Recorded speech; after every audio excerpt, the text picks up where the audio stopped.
Hey guys, I hope you all are doing well and staying safe. So for this week, since we're doing advocacy vlogs, I thought I'd tell you all about the Friends of the Mountains to Sea Trail.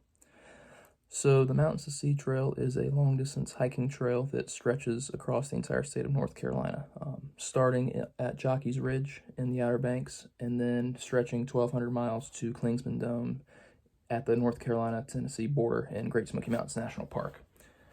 And here you can see I got a map pulled up of approximately where it goes. So you can see other than the Outer Banks, it goes through a coastal area. There's an optional place that you can kayak along the Neuse River there, and then it stretches near major cities such as Greensboro, Winston-Salem, Raleigh, Durham, and connecting a bunch of state parks through the Piedmont until you get to the mountains. And then you can go down the Blue Ridge and then eventually to the Smokies.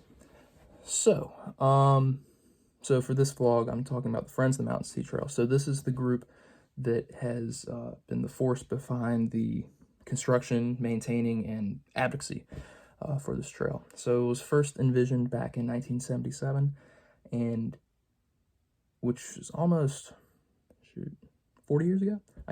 Yeah, about 40 years ago. And it's been slow going, but they've been gradually building trail across the entire state. So the planned route is a little under 1,200 miles. They've only got 700 miles of actual trail built, and the rest of it you have to walk on roads to connect through like some of the Piedmont areas. So the Friends also set up this entire website where you have an interactive map. This isn't the interactive map, but you can plug it into Google Maps, and then they've broken down each segment of the trail. They've broken down the trail into 18 different segments, and then if you click on one of these segments, so I clicked on segment 2, they have all the information you can ever need on it. So this is what they consider the balsam section. And they have detailed maps. They have a trail guide here that you can download that tells you where water sources, campsites, food supply, anything you'll need is. And this is all for free. They have a description of the trail, highlights there, elevation profiles. The list goes on. They have everything. They also have photo albums and whatever you need. And this is all provided by the nonprofit organization called The Friends.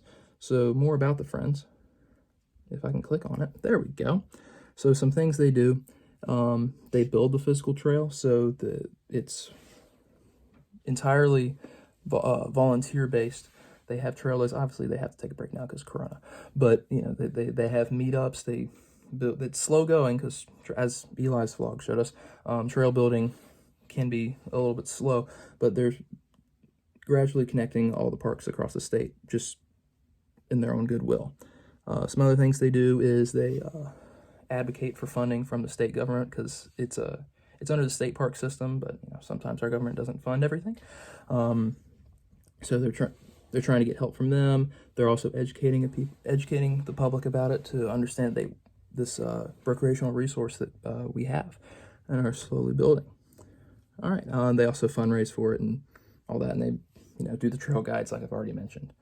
So some things that everyday people can get involved in. So I guess you could go ahead and join the Friends if you want. I'm not. But that's something you can do. You can also volunteer at one of their trail days and help do that. And they also have some fundraising things like license plates. So, you see people with like different license plates with things on it. Some of the money you spend to get that license then goes to the organization. So they have their own with that. So those are just some of the things that we can do for them, and then that they do for the parks. All right, guys. Well, thank you for watching. Hope you all stay safe and have a successful end of your semester.